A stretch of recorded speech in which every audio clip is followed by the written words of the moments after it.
I am for the child who's had 7 addresses in a single year because she's in foster care, because her father abused her. And her mother couldn't believe her. She is the child I am for. I am a volunteer child advocate. I am you. Florida residents call toll-free 866-341-1425.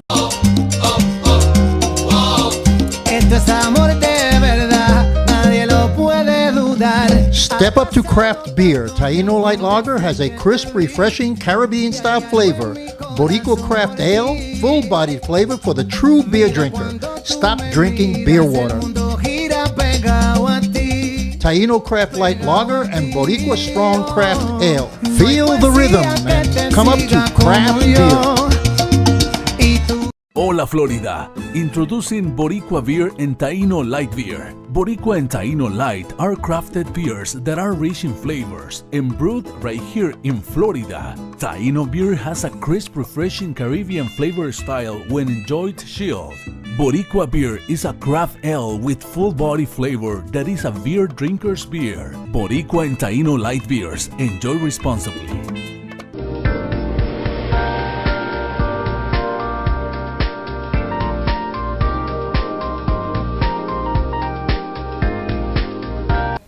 Good evening. Welcome to another edition of EDU TV. I'm your host, Greg Perkins, and today's guest is Miss Lydia Escobar.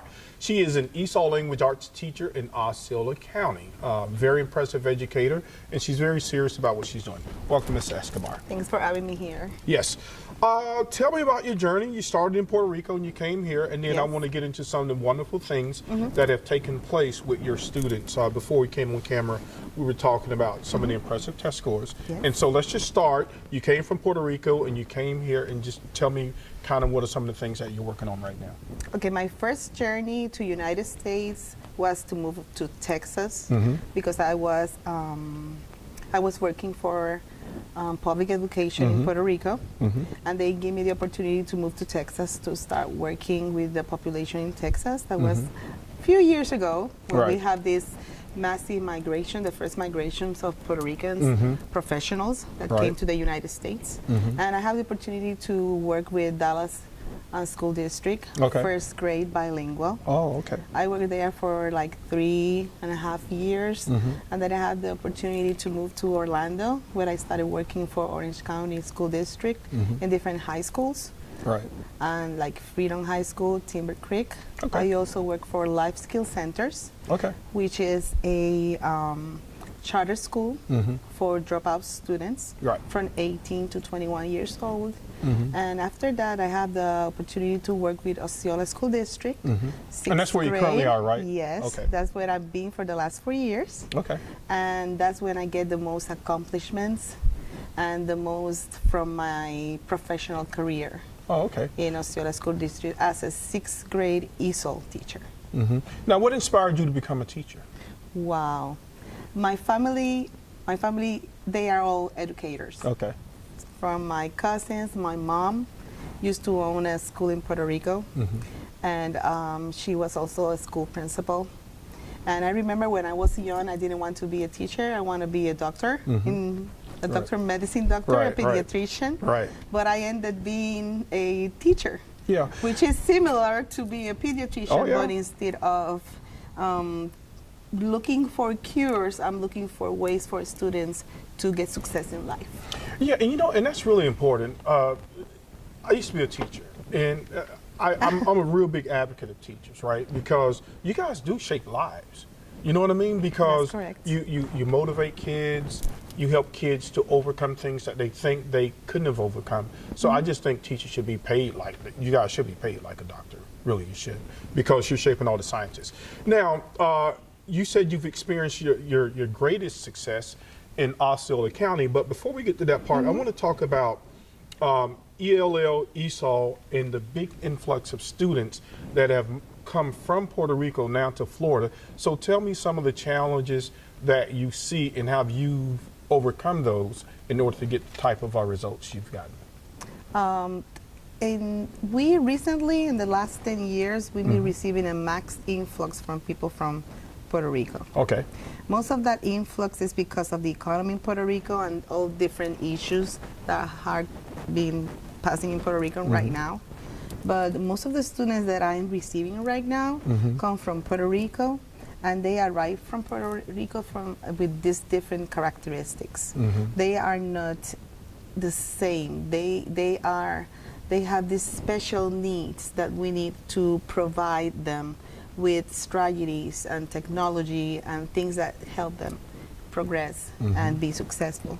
For example, let me tell you something very interesting. In United States survey of 2010, they said that there were 47.8% of the population, in Central Florida was Hispanic. Whoa. And also, it says that the majority of those Puerto Ricans compose or base the largest ancestral group in the county. Oh, okay. It's very different from 2000, from the census from 2000, where there were only 17% of the population of Osceola County was from Puerto Rico. Okay, and so that big migration of people coming over from Puerto Rico helped to drive up those statistics? Yes, it had been right now reported that there are over 300,000 Puerto Ricans living in Central Florida. And yeah, that I think was it's the second behind census. what, Connecticut Yes, and New York? New York. New York is another one. Texas. We have also a big migration to Texas. Really? But yes. I didn't know that. And we have a big community in Texas. Oh, also. okay. But that was according to the census of 2014. So right now we expect more people from Puerto Rico arriving on these days. So they're still coming? It hasn't ended Yes, yet? yes. Wow. And some of my fellow teachers have telling me, administrators are telling me that we have another big segment of the population already in the system at this moment. Now, what are some of the challenges? Now, you teach ESOL. What does ESOL mean for like an average person who may not be familiar with that? Because people hear terms like ELL or ESOL. What is ESOL and ELL?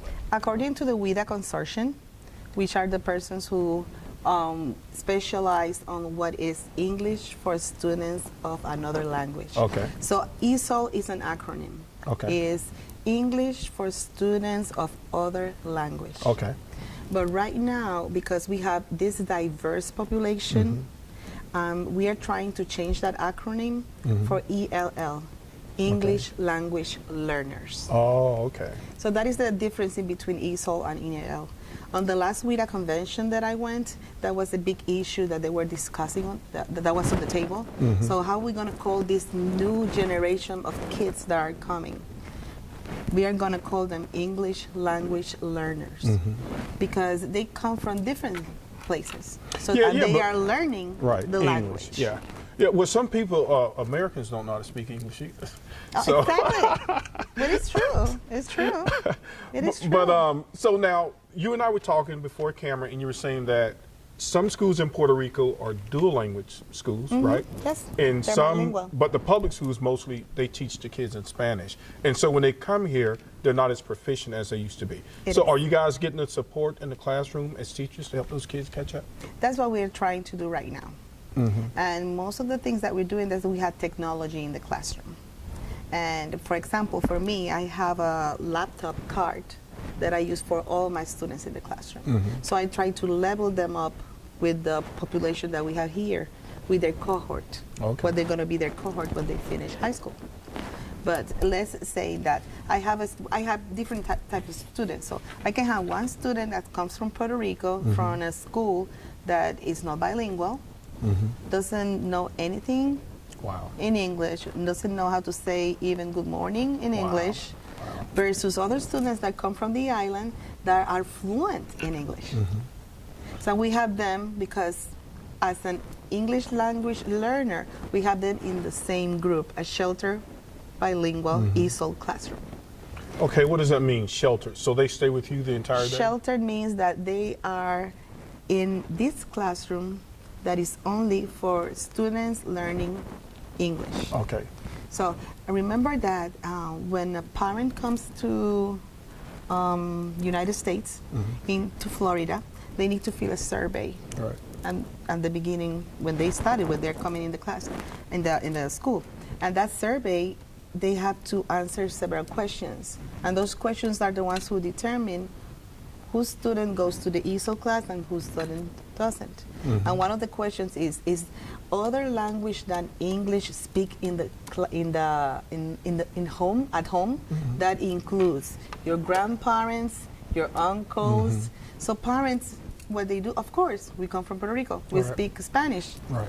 We put Spanish. Even if the student is proficient on English, they're gonna be put in a sheltered ESOL classroom. So are they answering the questions correctly, or you think you guys need to do a better job of helping the parents when they fill it out? I think they are answering correctly because they're being honest. They're being honest. But remember that the ESOL program is not only for learning English. It also gives them other opportunities. That is not only learning English. Right. They also give them accommodations like the use of dictionaries, the native dictionaries, which in other classes, regular classroom, they don't have. Right. They also give them extended time to turn in their homework, or extended time to do the FSA or the standardized test. Now, how those are long the things do they that have to are wait different. before they take the FSA? Excuse me? The ESOL kids, do they have to take the FSA too, right? Yes. In English? Yes. Yeah, but In English. does it, do And in them computer. scores count? Of Or do- course. Oh, really? Of course. They So do. but see, this is a okay. So you're telling me that some of the kids may come here, they don't speak any English. And they have to take a test that is standardized Yeah, that's all for English. regular Yeah. students, and That's they tough. are not in the same. No, that's tough. I've seen It that is. FSA, even It the is. FCAT before. The I'm FCAT? like- Remember the FCAT? Yeah, remember. Only I don't- changed name. Yeah, but you remember there was a And guy, changed standards. a school board member. He took the FCAT and flunked it. I don't know my if you God. had heard about that. Yeah, his name was Rick Roach. He used to be a school board member in Orange County. Now you say that. Imagine a kid that Right, comes that's from right. Puerto Rico with a different levels, or Yeah. comes from Venezuela. Yeah, a lot of They Venezuelans. don't know because they don't have any immersion on the English language. Imagine that kid that you tell him, hey, you're going to take a test Right. that basically is going to be important for you to pass. Right. So these kids they just It get would be nervous. like taking me to Puerto Rico and say, "Hey, Greg, take this test." In right? Spanish? Yeah, in Spanish, and I'm probably in going to front of the flunk it. computer. Yeah, because I can't read Spanish. And they only give you a dictionary. Here's the dictionary. Do your Oh, it test. take me all day to look up a word. It is. That's why we give them extended time. Okay, that's And good. that is one of my priorities in the classroom, and one of the challenges that I have is Okay. to make those students be proficient in the language so they can move to the next level and they can be out of that shelter classroom Right. as soon as possible so they can get regular with the other students in the school. Now, do you think like the pace of schools here in Florida with the FA standards and all that, is it too intense? Does it scare some of the kids? Do they want to give up? Say, "Oh, this is too hard." It is too hard for them. I don't think it's to scare the students. What I think is to let them know that to go to college, That's right. you need to be prepared. That's right. And these are the things that you need to do. For example, one of the things during my doctoral studies, we talk about globalization and teamwork. Okay. And that's what we're trying to create. Students that are ready for globalization and Right. to work with other people. Yep. Because the problem that we are having is that even in McDonald's, they have to work in teams. Yeah, that's And true. we are having students that cannot work in teams. They Why is that? cannot work in group work.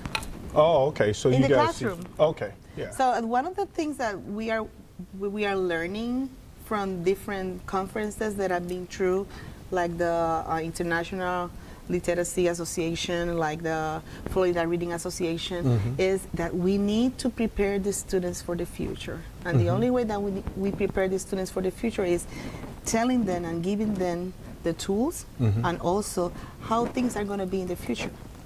Right. And the future is happening like really fast now, right? The future used to be like way down the road. Now the future is kind of here. course. Yeah. So I want to talk some more, but we have a break here. So we're going to take a break, and then I want to talk some more about the presentation that you had done before the Florida House of Representatives. So folks, stay tuned. We'll be right back with Mrs. Lydia Escobar. Esto es amor de verdad, nadie lo puede dudar. Step up to craft beer. Taino Light Lager has a crisp, refreshing Caribbean-style flavor. Boricua Craft Ale, full-bodied flavor for the true beer drinker. Stop drinking beer water. Mundo gira pegado a ti. Taino Craft Light Lager and Boricua Strong Craft Ale. Feel the rhythm and come up to craft beer. I am for the child who's had 7 addresses in a single year because she's in foster care, because her father abused her, and her mother couldn't believe her. She is the child I am for. I am a volunteer child advocate. I am you. Florida residents call toll-free 866-341-1425. Welcome back, EDU TV. I'm your host, Greg Perkins, and again, we're here today. Today's guest is Miss Lydia Escobar. She is an ESOL language arts teacher in Osceola County, and she's a very outstanding teacher. Thank you were you. Nominated for Teacher of the Year Yes. this past year. Yes. Congratulations on that. In 2015, I was nominated for Florida Reading Association Teacher of the Year, Good for you. and I was the only Hispanic person, Puerto Rican person, that won in Oh, middle wow. school section. Wow. Yes. Yeah, you And know, they received had, that honor. you know, you would think with all the diversity that Central Florida and Florida has, that there would be more of that. But I think it's starting to get recognition because I think Joanna Lopez had won the Teacher of the Year, and she was the Yes. first Hispanic to win that award in Yes. Orange County. It's So, true. That's true. And I was just like this to win in Osceola School District. I in 2016 they nominated me Kissimmee Middle School Teacher of the Year, and in 2017 I was on the first 10 best teachers in Osceola School District, and I just was nominee and finalist for that prize. But even with that, you know. Representing Puerto Rico and representing the Hispanic population in that important right. and very, not only important, outstanding, Right. because selected from over 300 teachers in Osceola, Right. it's something that you have to be very proud of. Yeah, And I mean, I'm that's very pretty proud major. of that. That's pretty major. Now, we talked about ESOL and the challenges that the kids face because that FSA, that test it's not an easy test. It's So I not. really respect teachers for getting them prepared for that. Now, there are some needs, right? Yes. So I've been reading recent articles in the paper. If you want to have like an educated workforce, right, you got to put the money out there. In Florida, even though we're doing pretty well as an economy now, I think from the governor's level, they need to give more funding, but that's a whole another issue because there are some certain types of needs that ESOL students have, right? Yes. What are some of those needs? We need the most important need that we're having right now is technology, but technology in their homes. So a lot of the kids don't have the technology No, infrastructure. because now. many of these students live in hotels, somebody live in motels, and they don't provide, many of them, they don't provide a platform like a computer, like a laptop, like an iPad. Maybe they don't have the money to buy the services. And we need that continuation from school Right, to right, home right. so they can finish, because our classes are computer-based Right. and technology-based. Right. Everything that they do, they have their accounts, they just log in and continue working. Okay. So that is one of the needs that I think that's the number one need that we need right now. Yeah, but so even if they had if you gave each kid a laptop, you still wouldn't have the cable, right? Because cable is becoming really expensive as Exactly. well, like the internet access. Internet. Yeah, they've been trying to pass that throughout the United States just to say, you know what, that should just be a basic right. And really it should, because I am telling you, just as a single person, my cable bill, right? It's like $162 a month. For That all is of a us. lot. Yeah. For all of us. Yeah, so Because that I'm is in a the lot same. for families to be able to pay to have high-speed internet access. They do. And I have students that the parents sacrifice Yeah. to pay for their phones. And their phones to have internet so they can use their phones in the class. Because I allow my kids to use the phone Sure. in the class Right. if they use for educational Right. reasons. No, and that makes sense, yeah. You're not going to be allowed. Your phone's going to be confiscated. Oh, that's not good news, but that is how it is. The other need that we need is more English classes for parents and the family. We're having these parents that needs those English classes because they didn't have a background on the English language. Now don't the technical schools provide that? Some of that, Some where of they them. can go. Some night of them. School? In my school, they have a afternoon class for parents, only for parents. Yeah, but It's a you know, but language the challenge may be like if the parents are at work. I mean, what time is it? Can they get there? Exactly. That's So true. many challenges. Like Many even if you challenges. want to improve, there's still challenges. And we have parents that they need to. They don't have a full-time job, and they may have different part-time jobs. So we have parents that are not with the students after school. Okay. So we need to provide more after-school program for these students so they can stay in school. Oh, and we yeah, can also yeah. learn from school. Extend the day, Extend the day. Extend the day. which costs money. Which costs money, and that's why we need those funds. Mm-hmm. We need funds. Another thing that we need is motel and hotel partnerships. Now tell me about that. The motels and the hotels. What is that all about? Especially from people from Venezuela, when they come here, they had to leave. Most of them live in hotels and motels Why's that? because they don't have. They cannot find affordable housing. Yeah. Housing's going up. Housing's going up. Rent's going up. They And then cannot if you just afford it. get here, you probably don't have that type of job to sustain that. So that's where we go to the cycle. I need another job to sustain my family.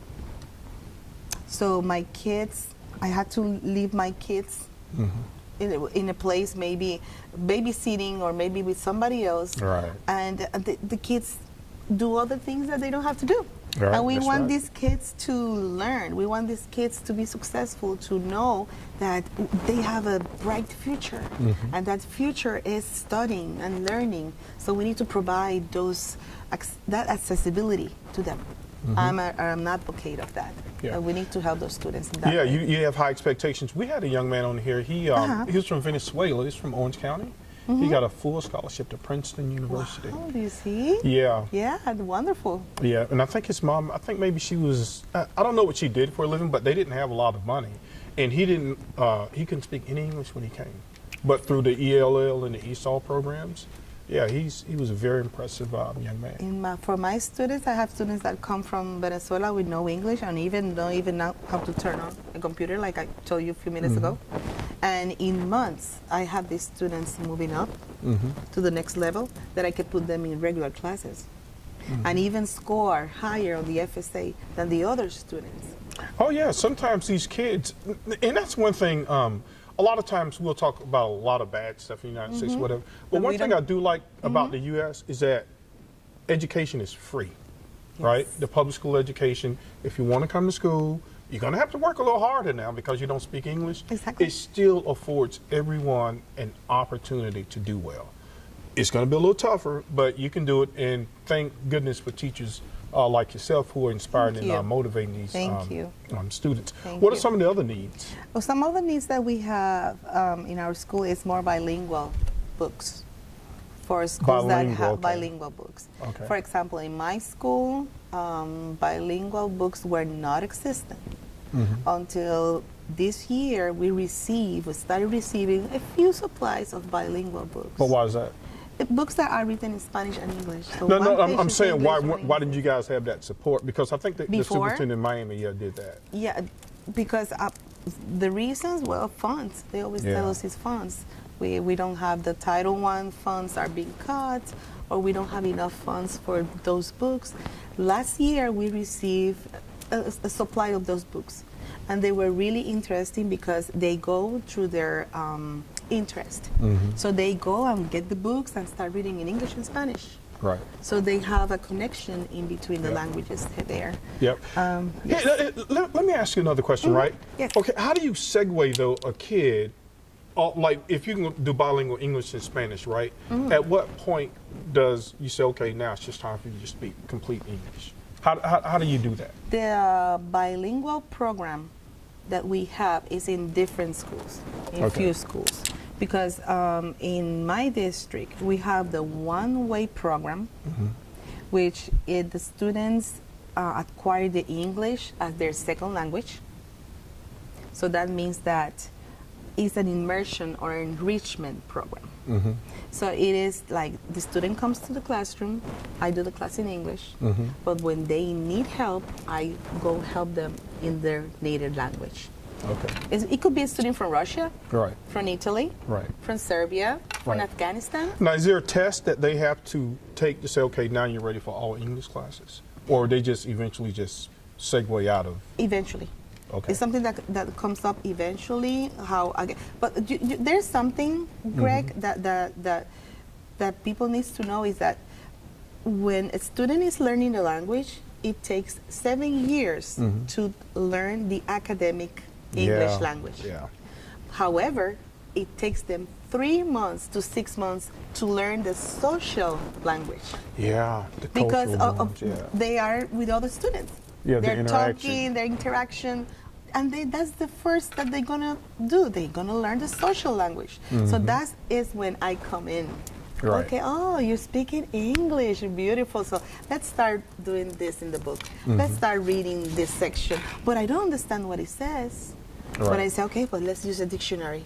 Let's Yeah. use context Yeah, he can clues. say the words, Let's use yeah, the strategies. yeah, exactly, And then yeah. I build from there to get them into go to the regular classes. Well, you are totally awesome, and I Thank you. like that the district is hiring people such as yourself to help with this big influx of immigrants. Yes. So we are about to end the show. We have about 30 seconds left. Is there anything else that you want to add before we sign off? We'd love to have you back again. Oh, I would love to be here and helping the community. I just want to tell everybody that when you come to United States and you come to the schools here in United States, your kids are in good hands. They are in the arms of professionals, the people who love them. Yep. Because we will not be in this business if it's not because we love our Yeah, kids. teaching is definitely calling. You definitely got to Definitely. learn it. Well, thank you Thank so you. much, Ms. Escobar. It You're was great welcome seeing so you. much. Okay, folks, thank you for joining us again for another edition of EDU TV. Good night. Good night.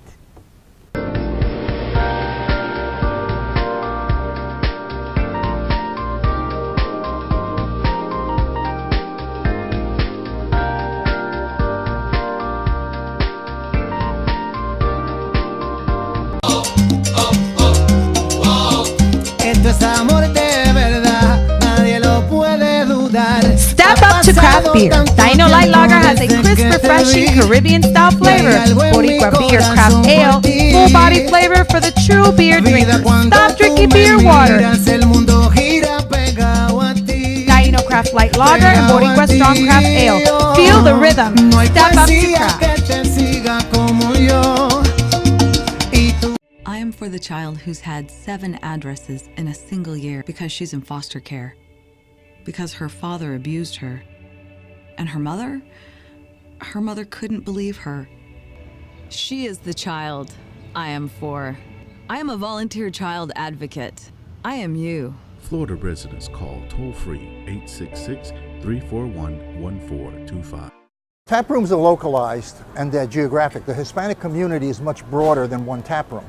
So what we decided to do was come out with a high-quality craft beer, 2 high-quality craft beers that appeal to the Hispanic taste and that we can distribute in all the Hispanic neighborhoods. Taino is a very light, refreshing beer. It's a social beer that you can drink probably for a good part of the evening, and it'll give you a nice light feeling. It's not a heavy beer, it's very airy, and it's very light. It's a 4.5 alcohol, which is low for beer. The Boricua is a 6.0. Now that's a stronger beer, and we designed it to be a little bit stronger than Heineken. Heineken is a favorite in the Hispanic community, so we have a little bit more muscle than Heineken. Boricua right now, in a very short amount of time, it's been a miracle for us because we've gotten a large range of acceptance at the retail level. We're in Publix, we're in ABC, Target is picking it up, we're in Sedano's, we're in Bravo's, 7-Elevens are picking it up because they're concentrating more on craft beer and the Hispanic market. So what we're trying to do is do a quality beer, a high quality beer, more taste, and that the Hispanic community will like. I am for the child who's had 7 addresses in a single year because she's in foster care, because her father abused her, And her mother couldn't believe her. She is the child I am for. I am a volunteer child advocate. I am you. Florida residents call toll-free 866-341-1425.